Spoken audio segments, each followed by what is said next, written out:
Live. Woot. Hi, everybody, and welcome to Growing Gratitude. As you can see, I'm in my car. So here's what happened today. It's a little loud with the window open, so I'm gonna roll up the windows. Sorry, you guys. I have never done any kind of vlog whatsoever in my car before. This is so weird, and I see people do it all the time, right? Like a lot of people record in their car. I guess because it's a good kind of private, quiet place, and maybe I'll start doing this more often. I don't know. Anyway, you guys, if you are part of the Self-Defined Living group, you saw my little message this morning about how I had to go run and get a haircut this morning. So I did. I added some blue to my green, and I am finished. And I knew I probably wouldn't make it. Hey, how are ya? I knew I couldn't make it kind of on time. I knew that wasn't gonna happen. Hey, CV. Um, oh, thank you. I am in my Element. It's an old Honda Element. And we got it because, as you can see, there are two white coolers in the back, giant. Antonio uses those to do the shopping for the coffee shack and all of that crap. But when they're not in there, actually all four dogs, including the Great Dane, fit in the back here. So what we did was we just took out the back seats. We opened up the whole back for them because we don't need our back seats. So that's what I'm in right now, is my little Honda Element. We also drive a really old 1995 blue Jeep Cherokee. And so this is my little car. And so I used to have a black Jeep Liberty, a really old one, and it kind of conked out on me last year. And so we got this one. And so that's where I am right now, sitting in the little vehicle. Hey, Bernard. And so I got my hair done. And that was fun. And I like doing it early in the morning like this. The hair colorist cutter that I'm with right now, she's a morning person. And she likes to do her appointments, like she'll do an 8 a.m. haircut appointment. And that for me is fab because I have no choice but to get up early because of the animals in my house. And so getting up and just kind of running out and getting it done like it's a supermarket shop before most people are there actually works out pretty wonderfully for me. So I didn't want to miss gratitude entirely, and I didn't want to be too late. So what I did was I just kind of got out into the parking lot, snagged onto their internet, and I'm doing it live right now. So here we are on Growing Gratitude. Growing Gratitude is my weekly attempt in a very public way to talk about the things that I'm grateful for in my life, no matter how shitty my week has been. And let me tell you, this week wasn't great. Um, and so I had kind of a crappy week this week. It was really stressful. As you know, or if you, I shouldn't say you know, rude. Did you see the rude truck that drove behind? Rude. Um, but as you know, I kind of it's so hot. I don't know what to do because I'm like moist and hot. Okay. Um, so Wednesday, and I went for a doctor's appointment, as you guys know. And if you follow me regularly, you know at least. And so this was my week of anxiety. Starting last Sunday, so starting a week ago, I started with anxiety about needing to go to the doctor because it's a trauma trigger, and we all know that. And then on top of it, just so happened to work out that way that on Thursday, my big old fat Schmidt, my oldest senior cat, my everything besides Walter, needed to go to the vet for a dental. Fortunately, that I'm working there right now, I just had to take him to work with me. But he has a heart murmur. He was born with it, and that's why I adopted him, because I knew nobody else would really adopt a cat with a heart murmur. And so here it is, 10 years later, he's still got his heart murmur, but he's getting older. And so sometimes that heart murmur can start to become heart disease by the time they get to be an older cat, especially because I live up at a high elevation, and that really pushes our hearts up here. We have faster metabolisms, all kinds of crazy stuff because we have less oxygen. Anyway, so I was expecting some not so great news because Schmidt has already had to have a really big operation in regard to his urinary system, and that was about 5 years ago. And because of his heart murmur, he almost passed away under anesthesia. So needless to say, I was not exactly looking forward to taking Schmidt to get his dental. And so it was an anxiety week starting on Sunday for me. Like I started worrying about everything starting on Sunday. So with that, I get a lot of overload and other challenges from my autism because of the anxiety combination with the challenges of my autism, I think. And so I had a kind of a crappy week with all of this stuff going on. But I want to talk about a few of the things. Like, I could sit here probably for 20 minutes and talk about the challenges. Ooh, sorry. And talk about the challenges that I had all fucking week this week, because I had so many fucking challenges this week. And there were a lot of them, including a lot of trauma triggers that got tripped, not just at the doctor, not just when taking Schmidt to the vet, not just that, but also I've been having some struggles at work and some challenges. And I'm noticing that the sensory of it all seems to be the root of it for me. I can do the work. I don't mind the hours, but what's making it hard for me to do it all is the sensory. The entire place is filled with fluorescent lights, and that's the only source of light really other than the windows. It's very hot in there. We do have air conditioning. We try to open the windows, but it's just not enough. And it's been really, really hot here. And so it's been uber hot in there. And I don't do well when I overheat for an extended period of time. I don't feel well and I don't do well. So that has been challenging. There have been some other challenges, right? Having to do with sort of training and that kind of stuff, where I finally got some really good training, where I had to shadow somebody properly, where I talked about this a little bit, where I was able to talk about the things I needed training with, blah, blah, blah, blah. So now I've done all that, but I'm still in what I call neurotypical jail, or I'm still in shadow mode. So I'm still shadowing people, which means I don't have a lot to do unless the person that I'm shadowing has a lot to do. And there's very little that I'm wanting to push and do by myself, because I've already been pulled back some, right? The problem with that is, ladies and gentlemen, I have an autistic brain. What does that mean? Well, for my particular brand of autism, it means I can't learn something unless you show me. And I can't learn the whole thing unless you show me from beginning to end in one whole fell swoop. So part of the reason I was struggling with training is that everyone was so busy that they would start teaching me a task, and then someone else would pop in and sort of pick up, or not really, or I'd miss the end of the task or whatever. But with this, when I got the proper shadowing technique, right, I watched all the tasks from beginning to end with one person multiple times, which is what I need. However, I don't need that multiple times. It's my autism, right? I have a almost photographic memory for a lot of things, especially stuff that is very visual, right? And so when you show me a task once, I now have the movie of you doing that thing in my head. What does that mean? It means I don't need to be shown a bazillion thousand times. And when I do need to get shown a bazillion thousand times, it gets really boring and really irritating. But you can't say to somebody in the middle of training, like, hey, you showed me once, I got it. Because most people, you show them once, they don't got it. And so I've had to really like grit my teeth and kind of clench my fists and stuff, and kind of try to push through a lot of this. So I'm going to show you one more time. So I'm going to show you one more time. Or, okay, you can watch me do it. And I just am like bored. I'm bored. And this is a common spot for me, you guys. I hope you are recognizing the Becca cycle as I talk about it. Okay. I'm bored. And this is when I start to what? Pay attention to the social stuff. And that has started to happen. And that is starting to irritate me. So what's really interesting to me is that I'm repeating the cycle no matter how much I've changed and grown. It's still the same cycle, which means I don't think that unless I'm evil, I don't know. Whatever. I'm in process about it. I haven't figured out the words I want to use about it yet.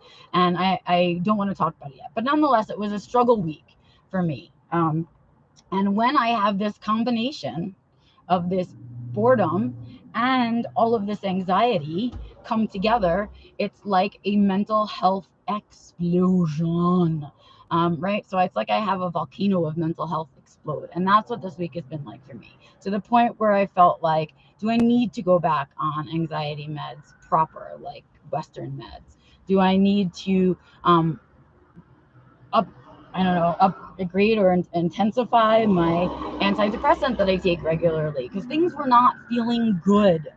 Okay, I just didn't feel good. And so I'm working through that right now. However, what I want to say is there were moments of gratitude through all of this shit week. Okay, so here they are. First of all, I can't even tell you how grateful I am to have Antonio in my life. Forget that I'm married to him. Forget that that we have a romantic attraction to each other. Let's take that apart. He really is and truly my best friend. Like, I don't like anybody else as much as I like him. I just don't. And so having him in my life was so essential this week. I can't even begin to tell you.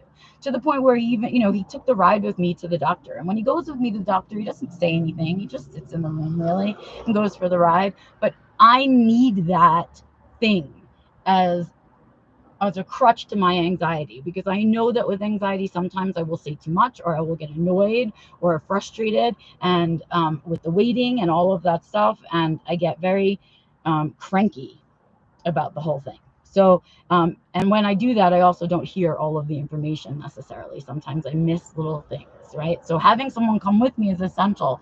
To come, having someone I trust come with me to the doctor. And the fact that he's willing to come with me, even though I'm a full grown adult who's absolutely capable of going to do it myself. And if I had to, I would have, right? But just having him to come with me meant tons, because I was sitting in this situation, and I told you guys I wasn't sure if I was going to disclose or not to the doctor.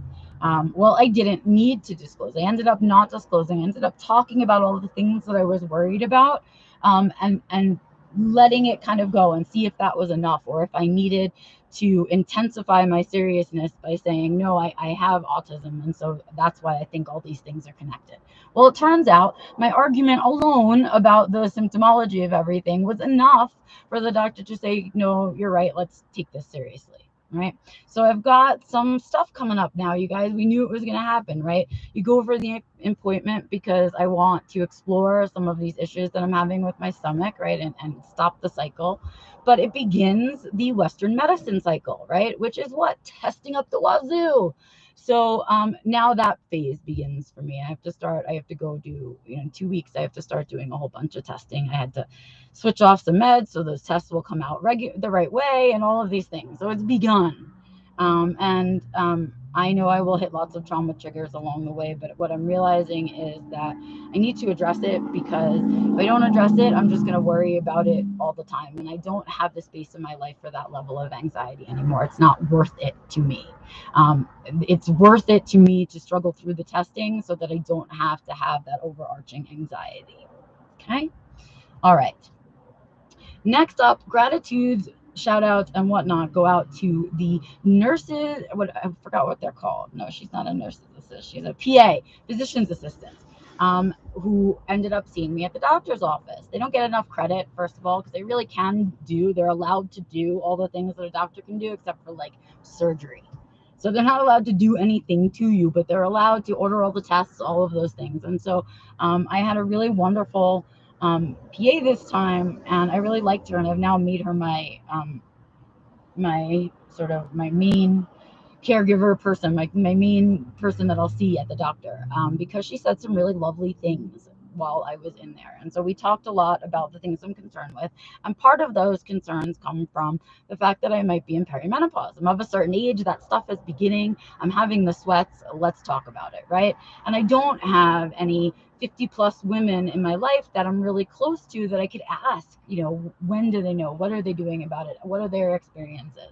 With my mom and grandma gone, that leaves me sort of alone and needing to really rely on medical professionals for the proper information, which isn't something that I like to do, as you know. Okay. So we're talking about that stuff, and I admitted to her it had been a really long time since I'd been to a gynecologist, because I've had very large trauma pieces that live in the gynecologist's office with gynecological tools and other type things.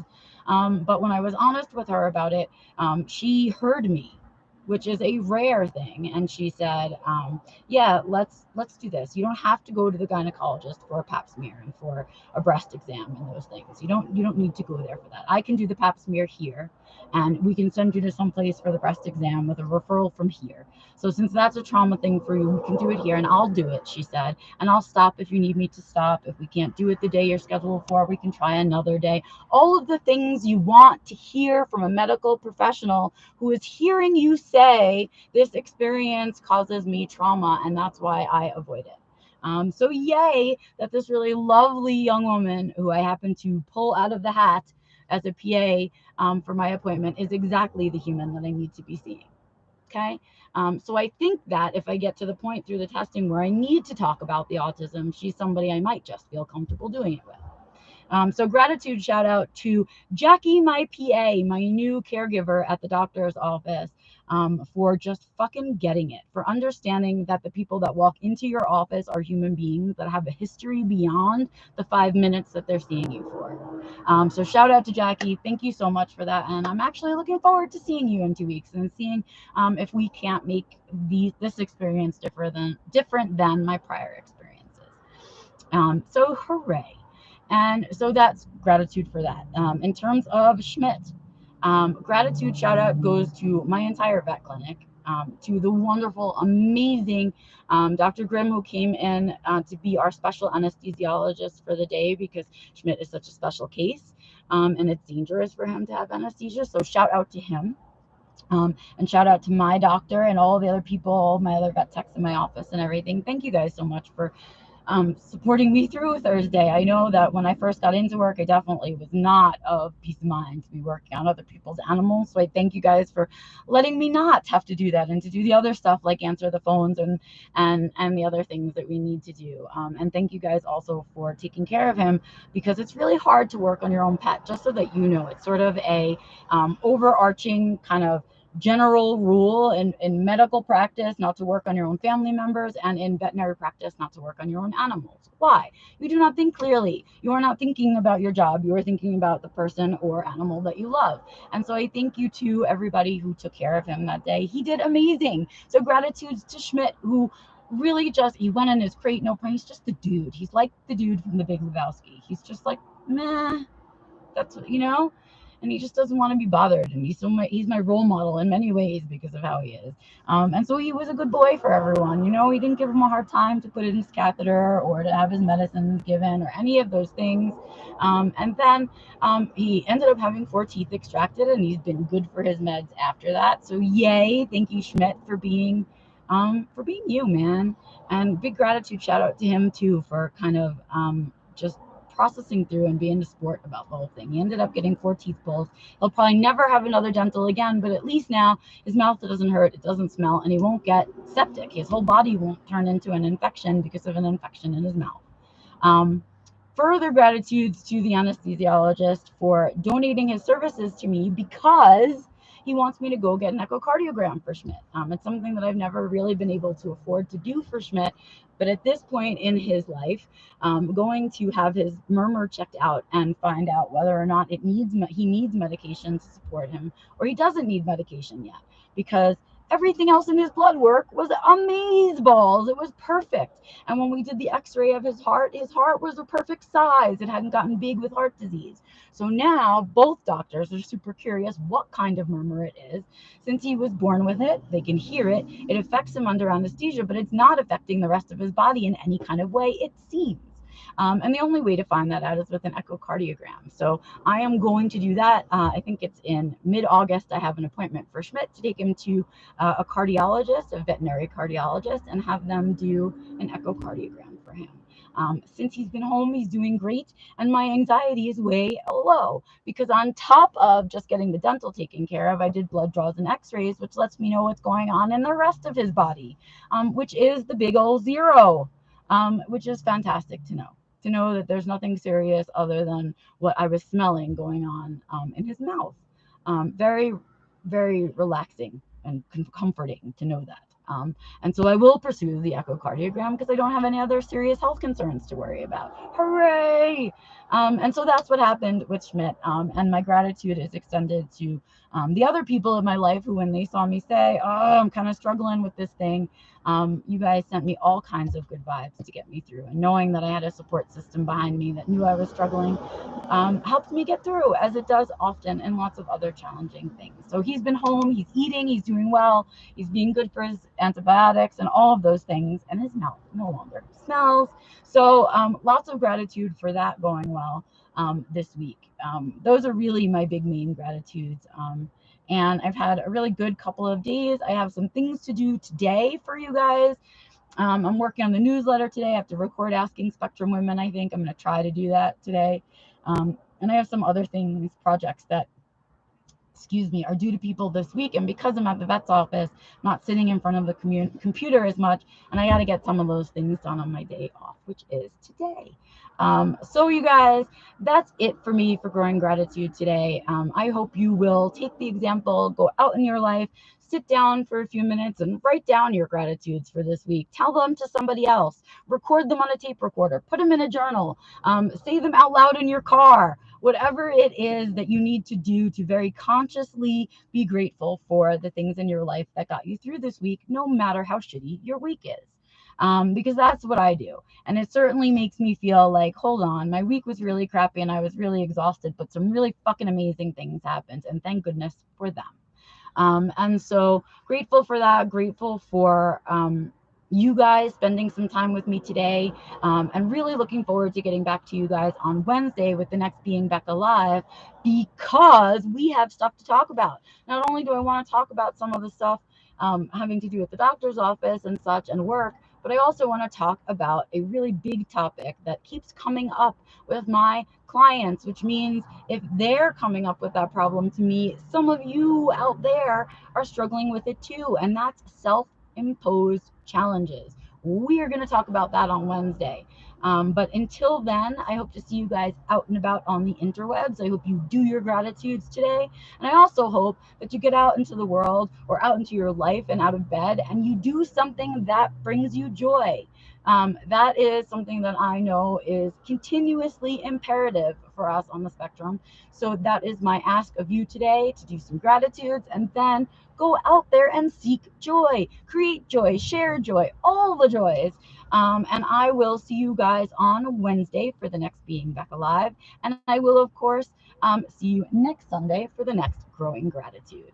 I am really looking forward to sharing this little bit of information with you as I say goodbye. And that is, it is August, which means we are only a month away from September, which means we are only a month away from the next Self-Defined Living course being run live. If you are interested in doing the course live with me, please, please, please make sure that you give me an email, info@beccalaurie.com, and let me know you want to be in the course. I have limited slots. You would not believe that my wait list is already full for the next course. So if you are interested in taking the course live with me, send me an email at info@beccalaurie.com. Let me know you're interested in taking the course. I'll get you on the wait list so you can make sure you're guaranteed a seat. And then I can also please ask that you let me know if you need a scholarship at the same time so I can get you on that list. Also, our the Self-Defined Living seminar series will be returning in September, so don't forget about that. I think I'm actually going to be doing boundaries, period, as our I don't know what to call it or what take on boundaries I'm going to do yet, but I want to talk about boundaries in September. So get yourselves ready for that. Get yourself on my wait list. As always, your thumbs up and thumbs down tell me everything. Your shares, your comments mean the world to me. And if you don't want to do it publicly, wherever you're seeing this video, please feel free to head over to BeccaLaurie, LORY.com, and go ahead and email me directly through my contact page. While you're there, you can check out my social media, my writing, my Ko-Fi page, the Self-Defined Living store, the course, the seminars, and everything else that I'm doing. It's all up there for you guys. Have a great rest of your Sunday, everybody, and I will see you on Wednesday or out and about on the interwebs. Have a good one.